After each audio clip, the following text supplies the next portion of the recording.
Elara Vance pushed her cleaning cart across the polished obsidian floor of Innovate Solutions' grand atrium. It was well past midnight in downtown Seattle, and the usually bustling tech campus was hushed, save for the hum of servers and the distant city sounds. Before we continue, if you are watching our video for the first time, please bless and support us by hitting that subscribe button. And comment where you are watching from. Most employees had long since departed, leaving behind the faint scent of ambition and stale coffee.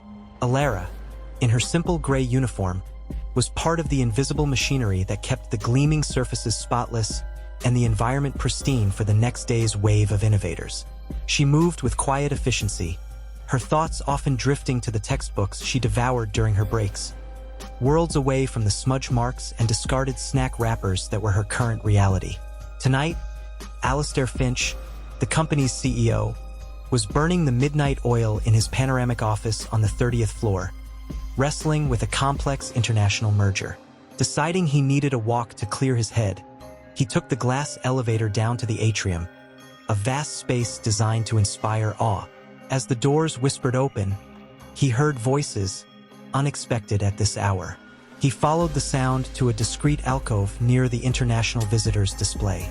A small group of Japanese delegates, looking bewildered and clutching briefcases, were speaking animatedly amongst themselves, their distress palpable.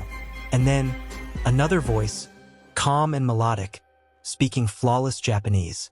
Finch paused, intrigued. He saw Elara, her cleaning cart parked nearby, gesturing patiently and conversing with the delegates. He watched unseen as she not only understood their predicament, a missed transport connection, but also smoothly arranged for a company car, explaining everything with a soothing confidence that visibly eased their tension. The delegates bowed deeply, expressing their gratitude, before Elara quietly returned to her cart. Finch was momentarily stunned. He knew his cleaning staff were diligent, but this level of linguistic skill was utterly unexpected. He had always valued looking past the surface, but this was a revelation that promised to challenge his perceptions of talent and opportunity within his own organization. Alastair Finch stepped out from the shadows, his curiosity piqued beyond measure. "Excuse me," he said, his voice softer than his usual boardroom tone. Elara turned, a flicker of surprise in her eyes, but her composure intact. "Yes, Mr. Finch?" He'd seen her around, a quiet presence, always polite, but he'd never truly seen her until now. "That was Japanese, wasn't it? You speak it very fluently." Elara nodded, a faint blush rising on her cheeks. "Yes, sir. A little." Finch raised an eyebrow. "A little?" That sounded like more than a little. He decided to test the waters. Können Sie auch Deutsch sprechen? Elara blinked, then replied without missing a beat. "Ja, Herr Finch." Ich spreche auch Deutsch. Und auch Arabisch, Russisch, Portugiesisch, Italienisch, Koreanisch und Swahili. Finch felt his jaw slacken slightly. 9 languages, including English, rattled off with such unassuming ease.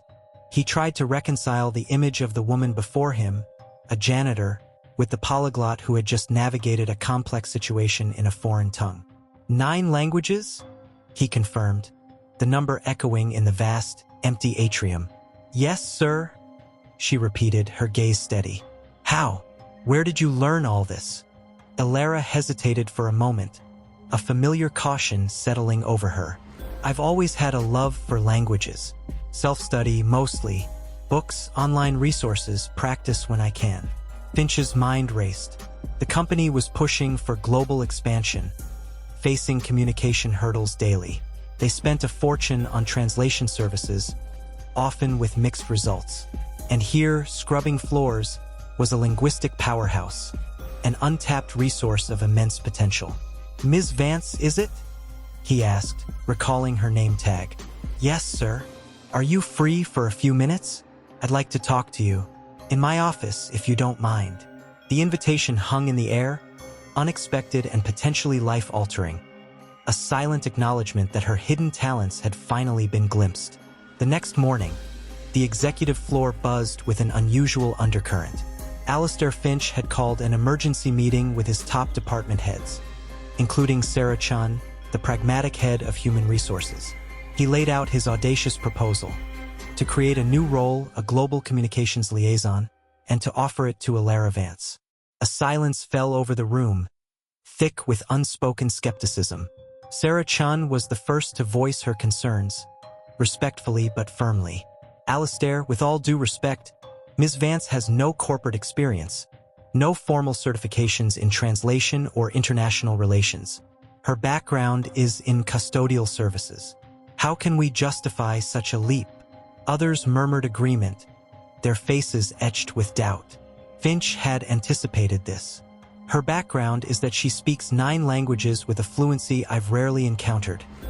He countered, his tone unwavering. She demonstrated practical problem-solving and intercultural communication skills last night that many of our certified professionals lack.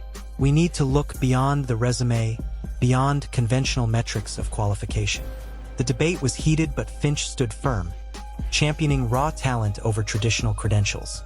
Later that week, an opportunity, or perhaps a crisis, presented itself. A critical, last-minute video conference was scheduled with a potential major partner from South Korea. Innovate Solutions' lead Korean translator called in sick an hour before the meeting.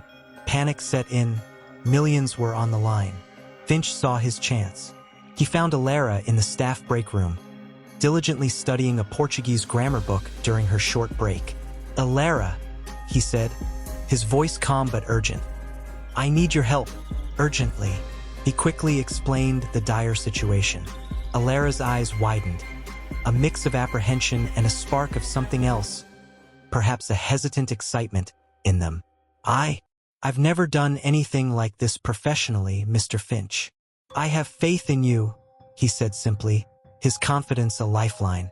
Minutes later, Elara, dressed in a borrowed blazer that was a little too big but worn with a newfound dignity, sat beside Finch in the main conference room, facing the screen where the Korean executives waited, unaware of the drama unfolding on the other side of the world. As the video conference began, Elara took a deep breath, the weight of expectation settling on her shoulders. The initial introductions were slightly stilted, the air thick with unspoken pressure from the Innovate Solutions team. Then, the lead Korean executive began to outline their complex technical requirements and strategic concerns, his speech rapid and nuanced, filled with industry-specific terminology. Elara listened intently, her brow furrowed in concentration, making brief notes. When he paused, all eyes in the Seattle conference room turned to her. She began to speak, her Korean flowing smoothly, accurately conveying not just the words but the intent and tone of the executive's points.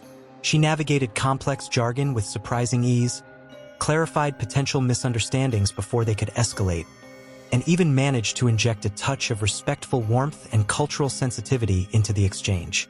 For the next hour, she was the bridge, the vital link between 2 cultures, 2 companies on the verge of a significant partnership.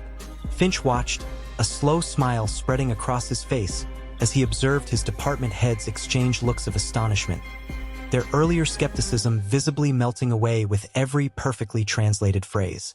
By the end of the call, the Korean executives were visibly impressed, not just with Innovate Solutions' proposal, but with the seamless and insightful communication.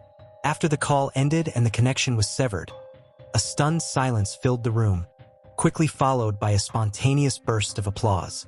Sarah Chun walked over to Elara, her expression one of genuine admiration.